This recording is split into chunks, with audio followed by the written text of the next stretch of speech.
This video is going to be a little bit different in that there's not going to be any jump cuts, there's not going to be any entertaining hand gestures or anything like that, because when it comes to learning meditation, the difference between that and anything else is that the intellect can only take you thus far.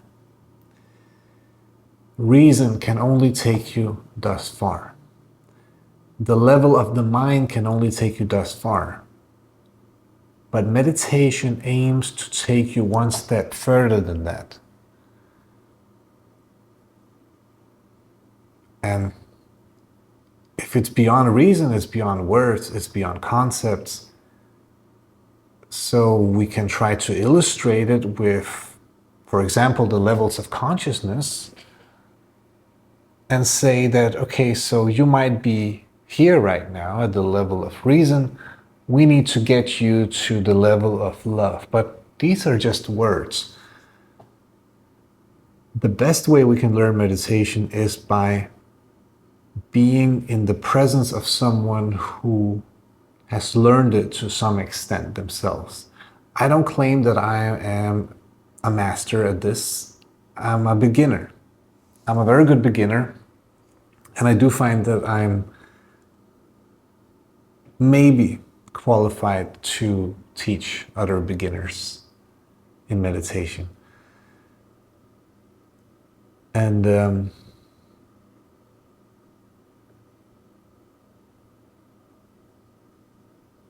so let's try. The first thing you've probably noticed is all these gaps between the words. I'm not rushing to speak my mind because I'm not speaking from the level of the mind. And my aim is not to stimulate you intellectually. My aim is to teach you meditation.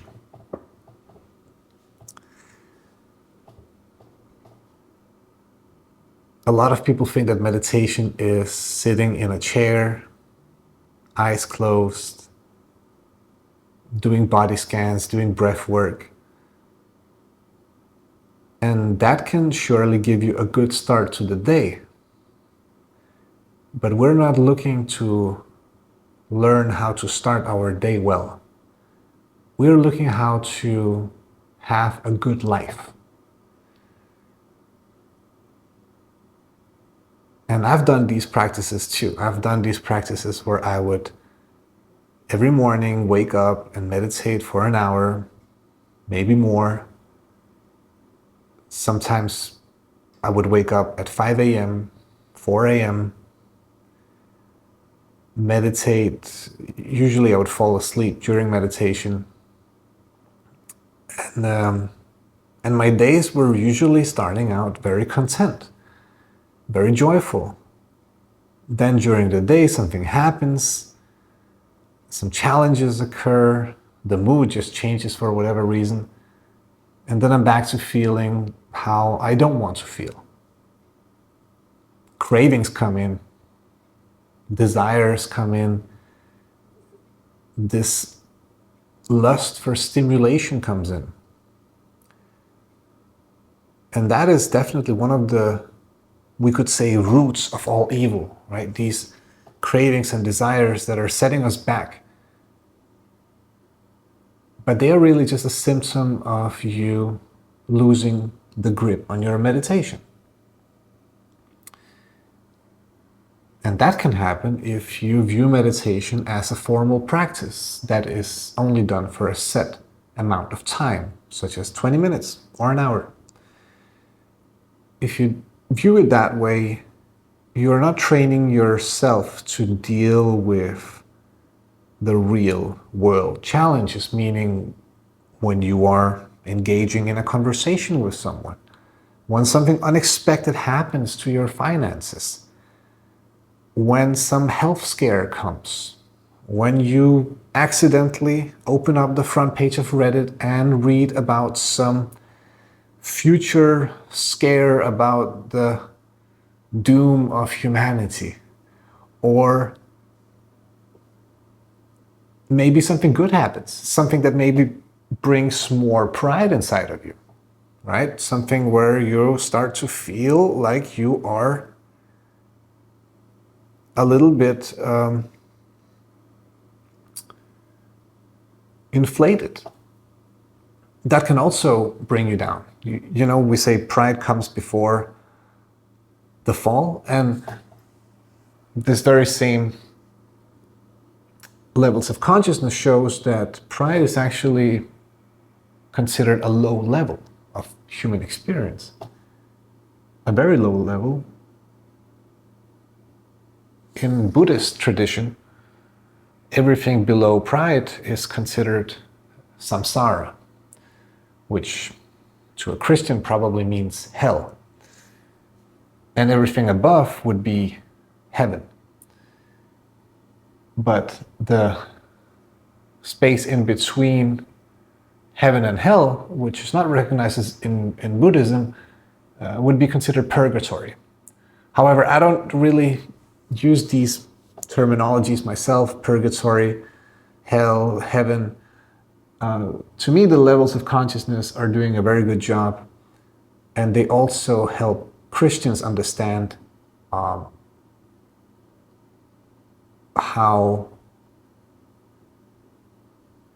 the human experiences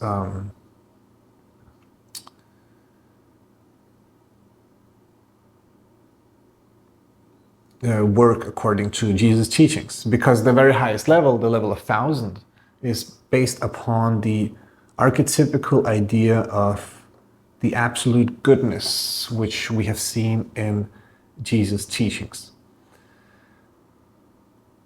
But you don't have to be a religious person to recognize the validity and the value of meditation. And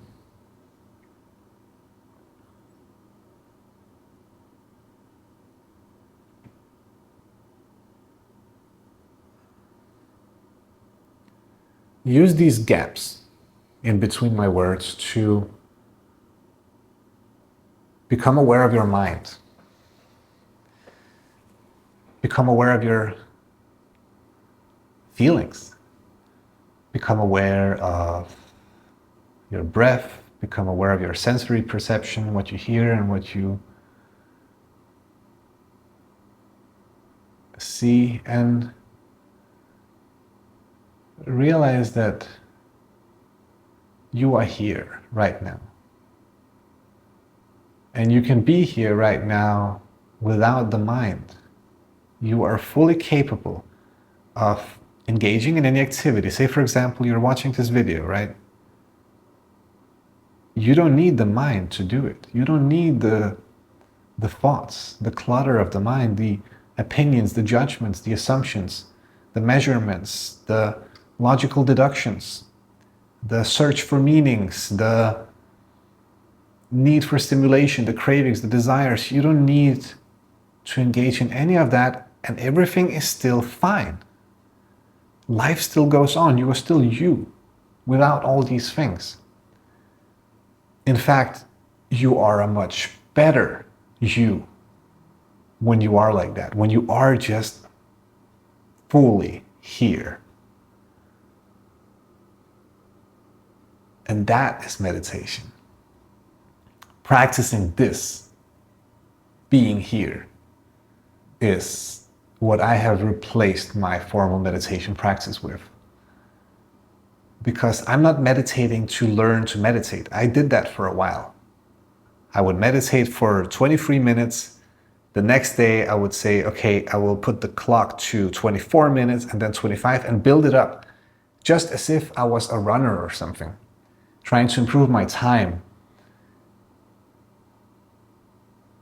But looking back, that is actually not a very good way to practice this, because it's not transferable to real life. If you look at it like a struggle, if you look at it like a painful endeavor, meditation, what's the point? What's the point? It's not. Life is not supposed to be a struggle. That's the first thing you have to realize. So if you feel like life is a struggle, if you feel like you have unpleasant feelings and emotions, it's a signpost that you are going in the wrong direction. That something has to change, and that something is always the same thing. It's always just becoming more present to the moment. It's always just returning to this present moment and living from here. Look, I'm not using my mind right now to talk to you. I haven't prepared a script for this video. I'm not thinking of things to say. I'm simply speaking and I'm letting the words come to me. I knew I wanted to talk about meditation because a couple of people have asked me how to meditate and my views on meditation. And I've been a bit reluctant to make these videos because, again, I'm not a formally trained meditation coach, but I've applied this practice to my own life and it works on a practical level for me. So I can hopefully pass it on to you. But I'm not Googling how to meditate. I'm not looking into the correct way to posture your back and the amounts of seconds you need to breathe. These things could work on an entry level maybe. But the way I learned it is that all we need to do is to just be here. Read The Power of Now. It explains this idea very well. So does Eckhart Tolle's online teachings.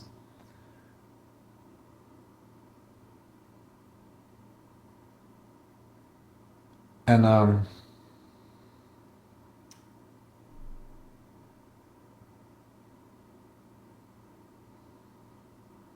the mind, the default mind, would consider this video boring, even daunting. Get to the point. The point belongs to intellectual concepts. Intellectual concepts always have a point. This is not an intellectual concept. This is a concept that exists only in the so-called vertical dimension.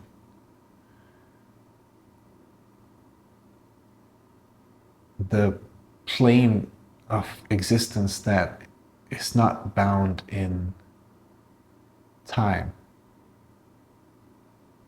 and can only be accessed from this present moment.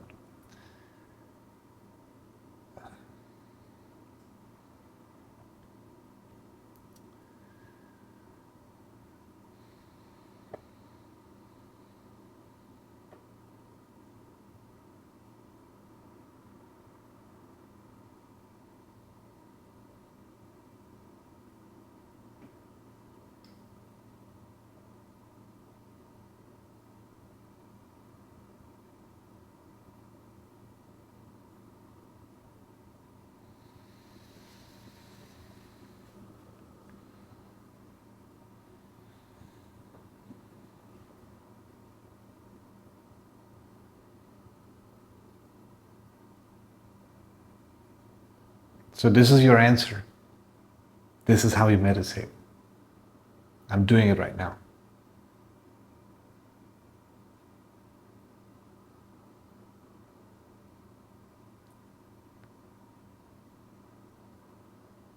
It's a relentless persistence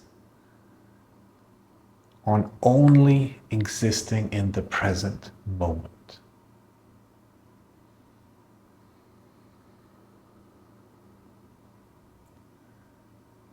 And the mind is only used as a tool.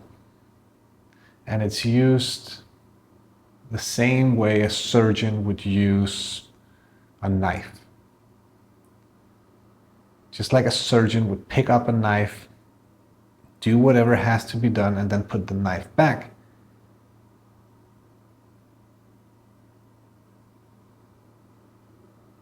the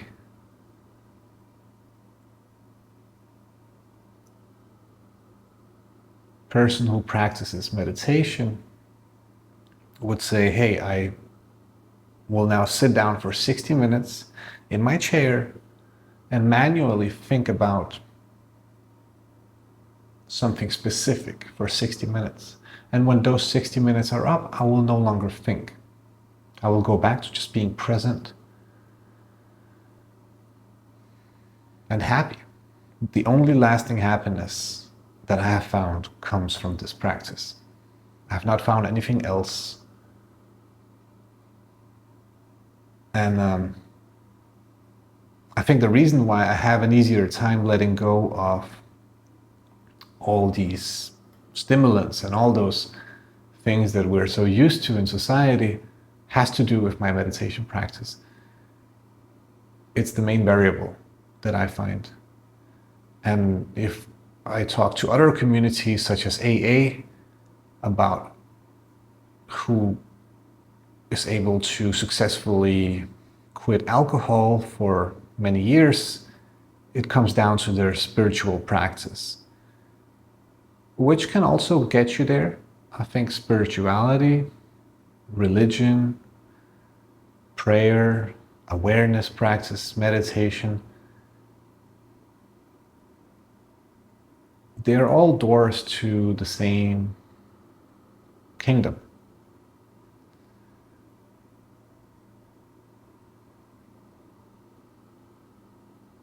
At least, how beautiful would the world be if we all believed that? If we all believed that humanity can and will be united that way.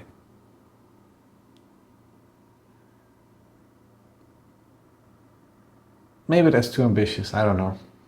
Either way, meditation, awareness, the best way to be happy, the only way to really be happy, I think. And again, happiness, you don't necessarily smile all the time or laugh, but you're content. You're at peace. You're at peace with whatever happens in this external life.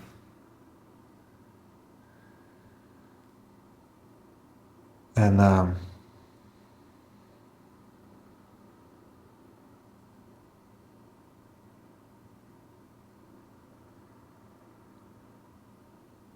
and you feel great. Life is really good when you have that constant body awareness inside of you.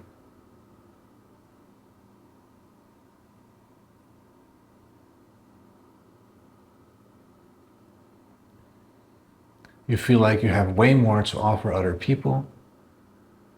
You have more self-esteem. You have more security in yourself. You are less needy of external things, other people, validation, cravings fade away, desires fade away, and you are just whole and complete as you are. Now that is true happiness, feeling that all the time. When you practice this, you don't have bad days. It sounds scary to say because you're like, the mind is like going insane when you say this, right? The mind is like, oh, what if you get sick? You are still going to be at peace if you get sick. What if you go bankrupt? You're still going to be at peace. Look at what rich people talk about a lot, like those people who are not enlightened. They want peace.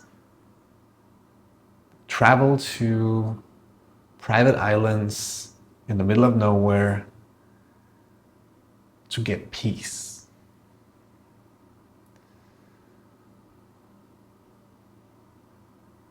And you can have peace right now. It doesn't cost anything. It's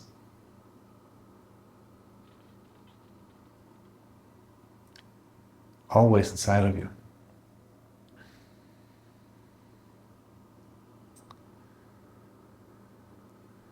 And that's it for this video. Thanks for watching.